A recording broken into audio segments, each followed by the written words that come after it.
Hello and welcome to Evangelical 360. I'm your host, Brian Stiller, and I'm pleased to share with you another conversation with leaders, change makers, and influencers having an impact on Christian life around the world. We'd love for you to be a part of the podcast by sharing this episode using hashtag Evangelical360 and by joining the conversation on YouTube in the comments below. My guest today is Philip Yancey.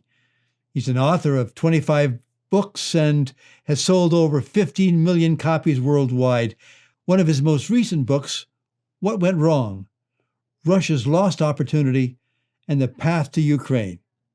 He reflects back on the fall of the Soviet Union and interactions he had in the early 90s with Soviet leaders. Given the geopolitical realities of today's world, I know his experiences and insights will be well worth your time. And don't forget, this episode is part 2 of our conversation with Philip Yancey.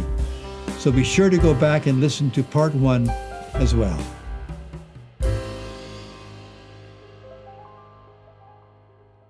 Thank you, Philip, for joining us today on Evangelical 360. Well, I'm delighted to be with you talking about a most important topic.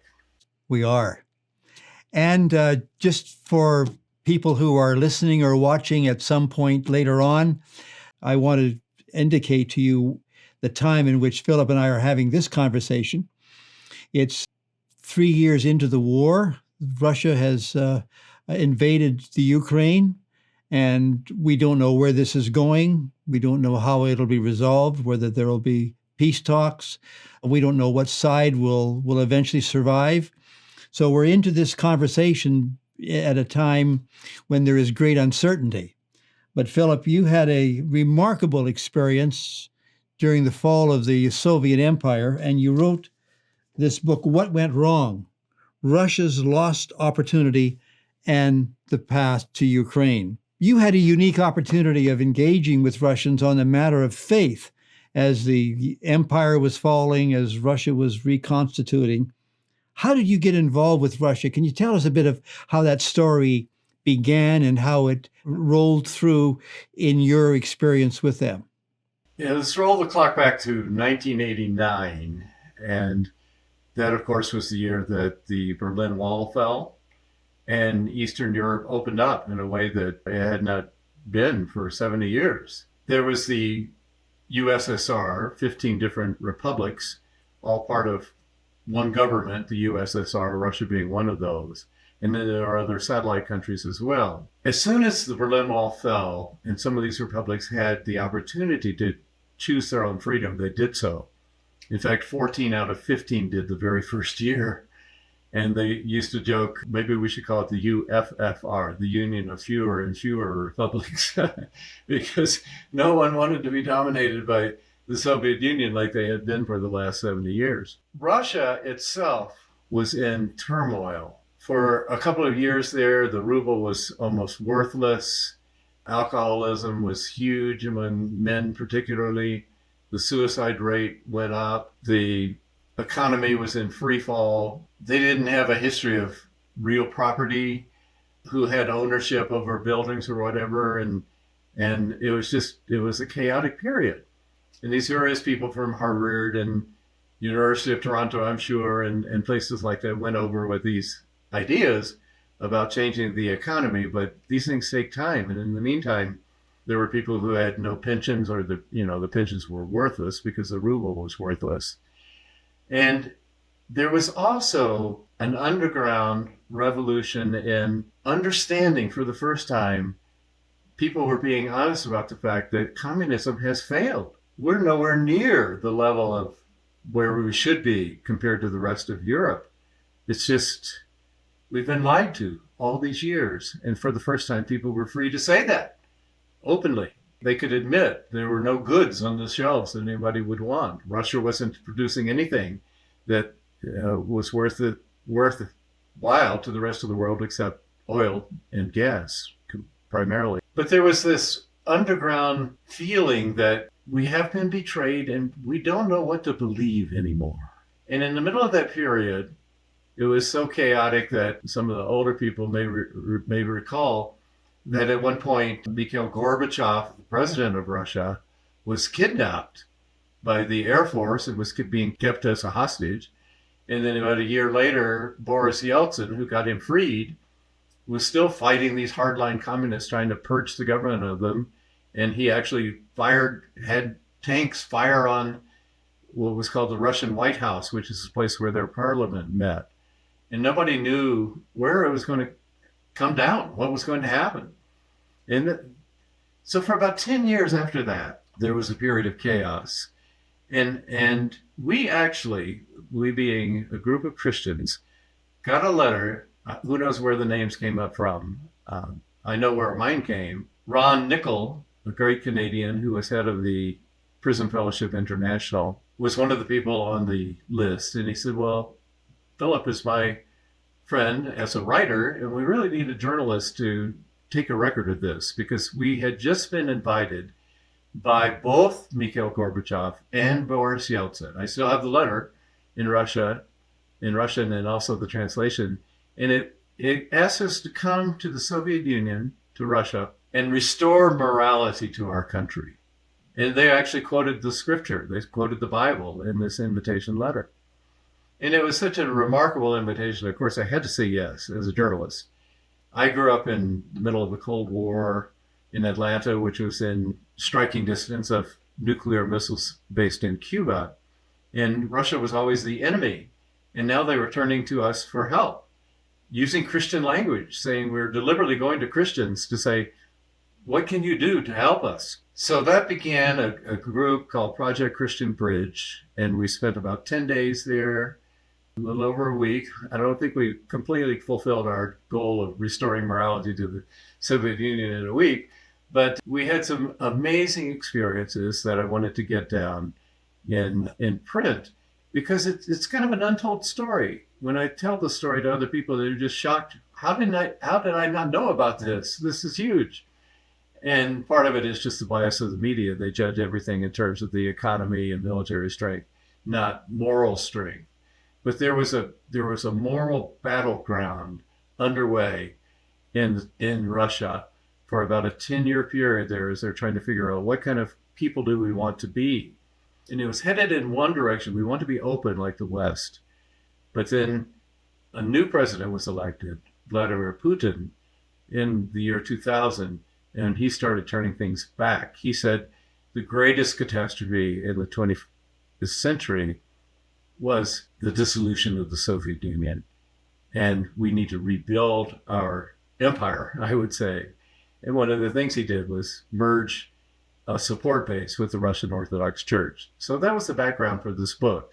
Because, of course, when Russia invaded Ukraine, we were all just transfixed by, out of nowhere, this country was just besieged by a ground invasion, by air invasion, and bombs and drones falling every night, night after night. And that has continued to this point for at least 3 years. And so I wanted to explore what happened between that period when, for the first time, light was shed on the Soviet Union and Russia. People were being honest, and missionaries were flooding in. People were interested in spiritual things. Churches were flourishing. What happened from that to the current situation where missionaries have been kicked out? Ukraine has been invaded. What happened behind the scenes to cause that? And what did you discover? What have you learned in asking yourself that question and reflecting on it? What went wrong? Well, to understand what really happened in Ukraine, you have to go back to the very first Christians in Russia. And that was in 988. So over 1,000 years ago. I mentioned that the Berlin Wall fell in 1989, but that 1,000 years before that, Russia converted into a Christian country. They made a decision. There was a dictator there named Vladimir the Great. And in fact, I think of the history of Russia as a tale of three Vladimirs. Vladimir the Great, back in the 10th century, and then Vladimir Putin, and then Volodymyr Zelensky. It's just the Ukrainian spelling of the same word, Vladimir. So all three of them with the same name, but my goodness, they definitely have a different outlook. And Vladimir the Great, back in the 10th century, was the one who said, well, he kind of had a rehearsal where he brought in representatives from different religions. Should it be, if we're going to convert, should it be to Christianity? Well, let's consider what the Muslims have to say. Should it be Roman Catholic? Should it be Eastern Orthodox? And they did their little explanation of why you should convert this country in this direction. And he liked the Orthodox. He liked the music. He liked the art, the icons. So they said, okay, we're going to become a Christian country. So everybody needs to go to the Dnieper River, Kiev, and be baptized on Sunday. And tens of thousands of people were. This is back in the 10th century. And so the capital of Ukraine, Kyiv, it's like the Vatican to Orthodox. It's where the Russian Orthodox Church was founded, was started. There weren't Christians in Russia before then, and now there are. And this is Rome. This is the birthplace. And so that helps understand a lot of the fervor that Russia has in wanting to take over Ukraine again, to occupy it. It's gone back and forth. Sometimes Russia controlled it, sometimes it did not. But in recent years, it had been part of the USSR, part of the orbit of Russia, but certainly not occupied by Russia. And then when Vladimir Putin wanted to reverse what he saw as the catastrophic effects of losing an empire, he started with Ukraine because it had great wealth. But more than that, it also had this heritage of, this is why we are Russia. This is who we are. And part of that is the church, the Russian Orthodox Church. And the Patriarch of Russia, Patriarch Kirill, became one of the biggest supporters. We talk about church and state in places like North America. You know, what role should they play? Well, in Russia, they play a very tight role. The Russian Orthodox Church was one of the main backers of the war in Ukraine. Kirill said it was a holy war to recover the birthplace of Christianity in Russia. And that was the kind of background that you don't really read about when you read Maclean's magazine or Time magazine. You don't read about the underlying spiritual forces going on. And I wanted to capture that. I wanted to show the motive that Russia had in retaking and the threat that Ukraine posed, being open to the West. And there was that period of 10 years there where as many as 7,000 missionaries flooded into Russia, and then they were kicked out about 10 years later. So I didn't know much about that, and yet there it is. It's just not being reported in the media, and I wanted to, with some Russian experts, explore what actually happened. The Russian Orthodox Church, in supporting the Russian invasion, was it trying to reinforce the rebuilding of the Russian Empire? And did it see Ukraine as being an essential part of it, and thus the religious aspect, given that the Russian Orthodox was also dominant in Ukraine? Was that a motivation behind the Russian Orthodox supporting Putin? Absolutely, it was. And if you go to Ukraine and visit, I'm sure you've done this, Brian, the places they take you are seminaries that were founded, hundreds of years ago. And they were all Russian Orthodox because that was the one faith. And of course, many of them have withdrawn from the Russian Orthodox. They're still Orthodox, but they don't call themselves Russian Orthodox. They've had a definite split there. Yeah, it's that old empire. The thing is, Russia, it's almost hard to come up with a time when Russia was not dominated by a top-down structure. In the old days, you had the czars and the peasants, and then when the Communist Party took over, they controlled all the power, and ordinary people were dominated by fear, and they were afraid of being reported on by their neighbors, and it was just a society. It was an unhealthy society based on fear, and they really haven't had much alternative to that. The situation in Ukraine has been different over the years. They had this terrible period of famine that was imposed by Stalin. Stalin just came in and took all their grain. They were the grain basket of Europe and just took it all away, and 3 to 5 million people died as a result.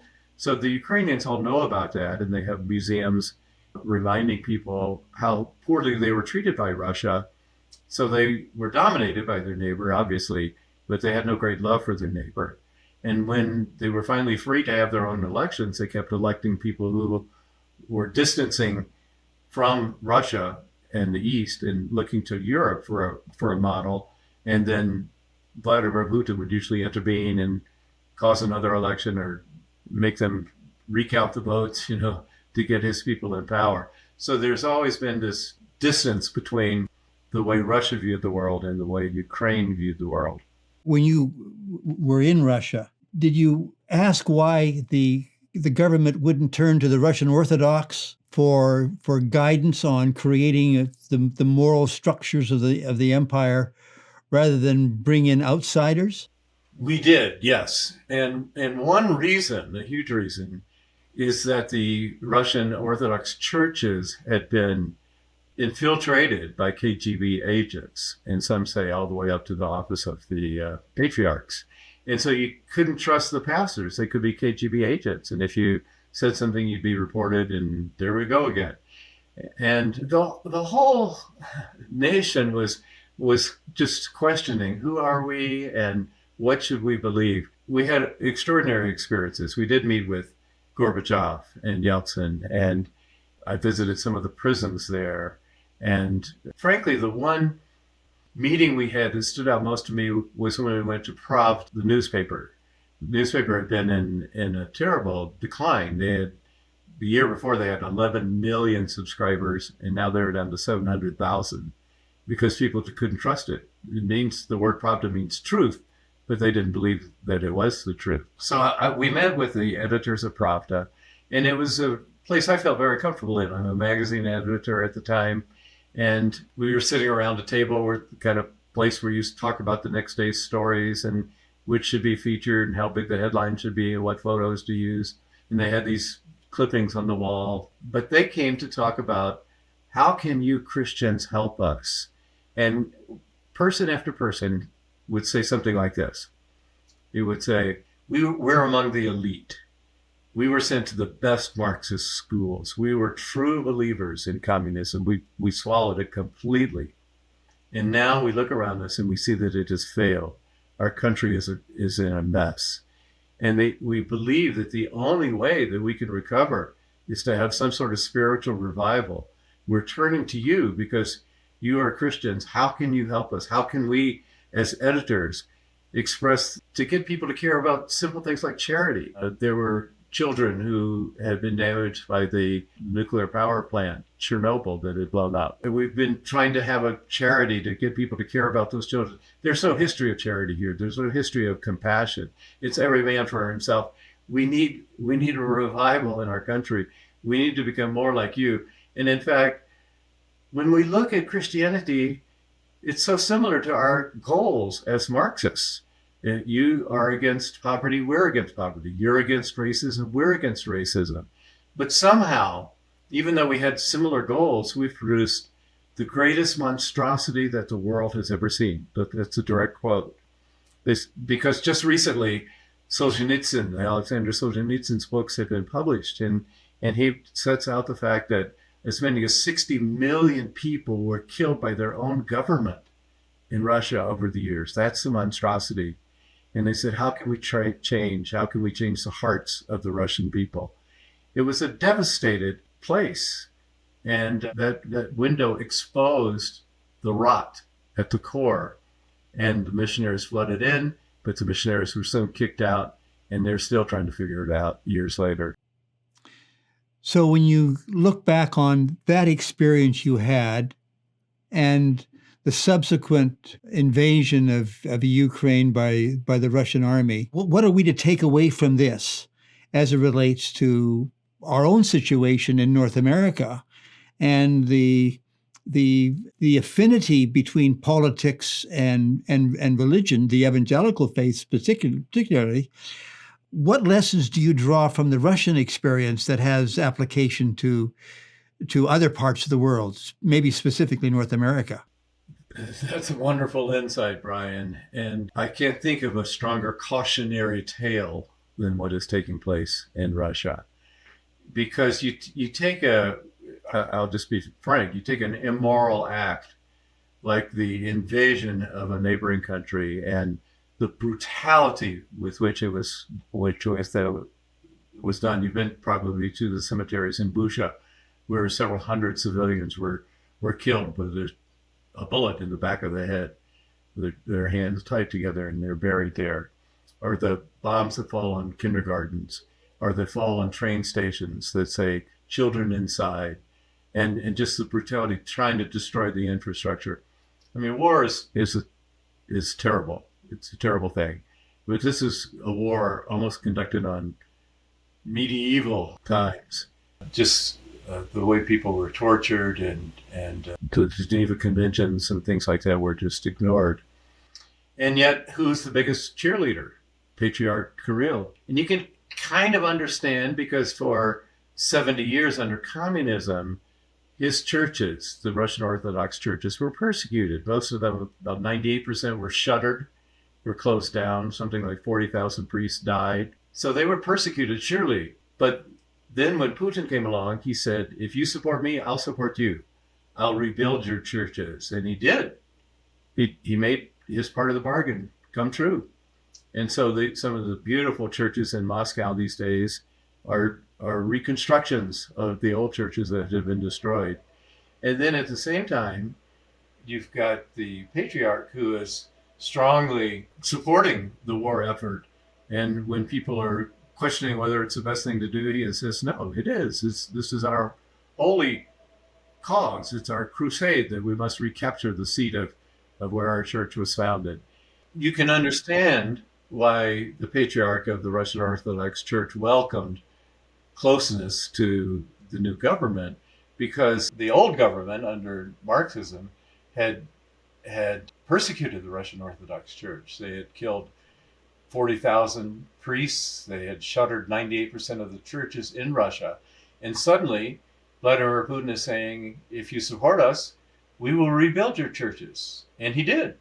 Some of the greatest churches, most beautiful monuments in Russia today are churches rebuilt by Vladimir Putin. So you've got a loyal church supporting a government action, which I'll just say frankly is an immoral action, the way it was carried out especially. That's a cautionary tale, because in my country, I don't know what it's like so much in Canada, but there's a constant urge on the behalf of on the part of evangelicals to get close to the corridors of power.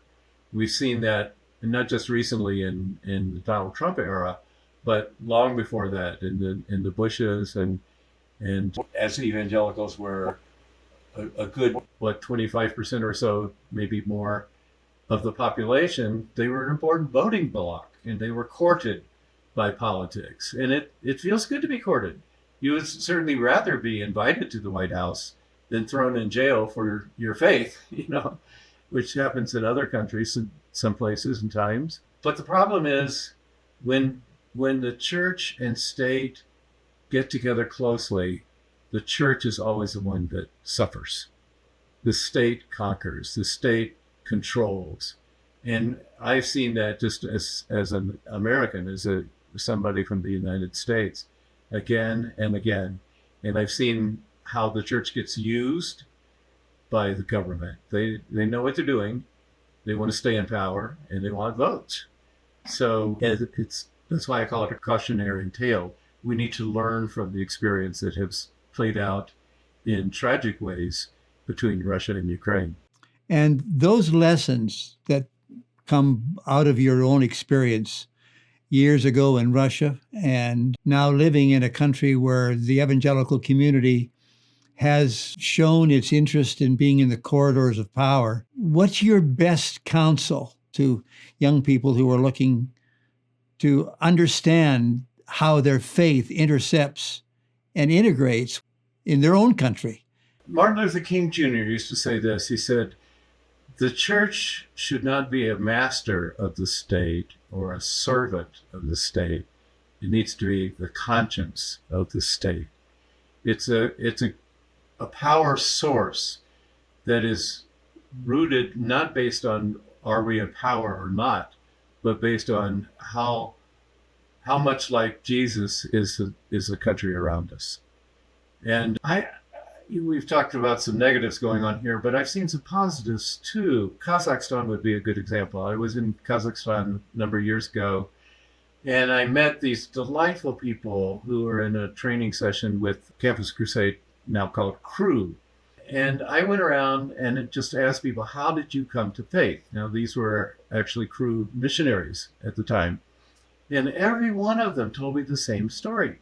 They told me about their sick society. Their father was an alcoholic who would beat the mother, and the economy was terrible. They didn't even have running water. It was freezing cold. And then communism fell in 1989, and they didn't know what to believe anymore. And then somebody came up to them on a university campus and gave them this tract called The Four Spiritual Laws, and said, God loves you and has a plan for you. And they had never heard anything like that. It's almost like they memorized the same testimony, but these were the true stories. I checked them out. And in that case, they used that opportunity of being powerless to find, I'm not going to take my identity on how I'm ranked in the state. I'm going to take my identity on how God sees me, not how Kazakhstan sees me. And it's still going on. And I'm seeing numerous people from that time I've kept in touch with go to places like Turkey and Uzbekistan and Tajikistan and Iran even, and witness for the gospel. And a name that I'm sure you know, Brian, John Sigarian in Lebanon. I've been to Lebanon several times visiting John with Youth for Christ. And at the time I was there last, there were like 10,000 refugee tents in this one little encampment. And these are the UN kind of padded tents they put up, and people had been in them for a couple of years, actually. And the kids are allowed to work. You can't get a job there if you're a refugee. And they really had no school teaching them. So they would just hang around all day. And Youth for Christ started building basketball courts and then education centers and teaching crafts and skills to the especially the younger refugees. And the Muslim activists didn't like this. And they came charging into the imam and said, do you realize what's happening? These Christians out there who are being very careful not to talk about the gospel unless asked. But these Christians out there are doing all these things for our people. You should shut that down. And the imam said, what are you doing for our people? These people are living out their faith. And that became for me a beautiful model of just simply going about acting like Jesus wants us to act, caring for the refugees and looking out for the least of the people in the world, people with dire needs. And we've seen that wherever missionaries go, like in Africa, we're bearing the fruits now of a couple of centuries of selfless work by missionaries who go and establish clinics and hospitals and schools and education centers, simply acting like Jesus wants us to act. And it does get noticed, and it does have a long-term effect. You see that again and again in African countries. So I guess that would be my advice or my understanding of the role of the church. I frankly get very nervous when the church gets close to the people in power, because again, they're the ones who come out on top. The church almost always suffers. But if we're consistent to doing exactly what Jesus told us to do, the world will notice. And as Jesus said, it's like grass and wheat and tares growing up together. You leave the judgments to me. You just go around and plant your seed and do what the kingdom is supposed to do. All the images of the kingdom that I read in the New Testament are small things, like yeast and bread, like salt and meat. Just little things, but it can affect the entire society. And we in North America have lived through that. We've seen it happen again and again, and still is happening with many organizations who are just trying to do the kingdom of God work. And that's our job. Sometimes it is noticed by the rest of the world, and sometimes it's not. But eventually, if we are indeed the conscience of the state, people are going to say, that's why their society works better than our society. It's got the Christian roots. It's got the foundation that Russia is still seeking for, frankly. I was in Kiev with the patriarch some time ago, and he told me of a story of a patriarch back in the 30s. And the Ukraine was being wooed by Stalin of Russia and Hitler of Germany. And he said the patriarch didn't know which way to go. And he said, when you're in that kind of moment of confusion, in that place of tension, when you don't know what to do, his advice was, love children. In other words, with the conundrums of political opportunity or opposition or pressure, do good. Allow the power of the gospel to move you to do what is good to help people in that moment. And don't be constrained by the geopolitical issues, but allow Christ to use you in serving and meeting the needs of people. And it seems to me that in today's world of enormous political tension, that the advice that you have given of being the salt, being the light, being the yeast, caring for people in ways that our hands can find to do today, is a way for us to express the gospel in our current world. And, Brian, I know you're aware of this, but it's so stark in Ukraine, the difference, because in Russia, they kicked out all the other missionaries. Some of them settled in Ukraine, and Ukraine became known as the Bible Belt of Eastern Europe, formerly communist Eastern Europe. And when the war broke out, what happened was the churches came together. So you've got Pentecostals and Catholics and Orthodox all working together, and they would divide up, okay, you've got a seminary here, so you've got a cafeteria, so you can feed people. We've got some other skills here. We've got one organization came up with this small charcoal stove that you could actually heat your house with and cook on at the same time. And it was beautiful to see all these different denominations working together. In Russia, there were none left. It was just the Orthodox Church pretty much. And in Ukraine, as a spillover effect, the churches came together. They didn't say, it wasn't a turf war situation. They said, we're all facing the same disaster, and let's divide up. You deal with the orphans. You help out with ways to transport people who need to get out of the country, like mothers and pregnant women and mothers with young children. And I'm sure you saw that in person as you visited. It was remarkable to see the Orthodox, Roman Catholic, the various evangelicals, Baptists, Pentecostals, along with Muslim community, come together and form a cooperative religious response to both to what the government was doing and the issues that came about by the invasion.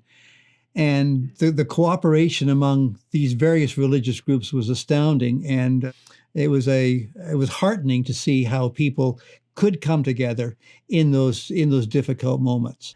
Yeah, I had exactly the same reaction, and it's sad that sometimes it takes great suffering to bring the church together in a unified way. We know that that's what Jesus wants from us, because at his very last prayer with the disciples at the Last Supper table, he said, if I could have one thing, I wish the church would show, my people would show the same unity that we experience in the Trinity, which is quite a prayer when you come to think of it.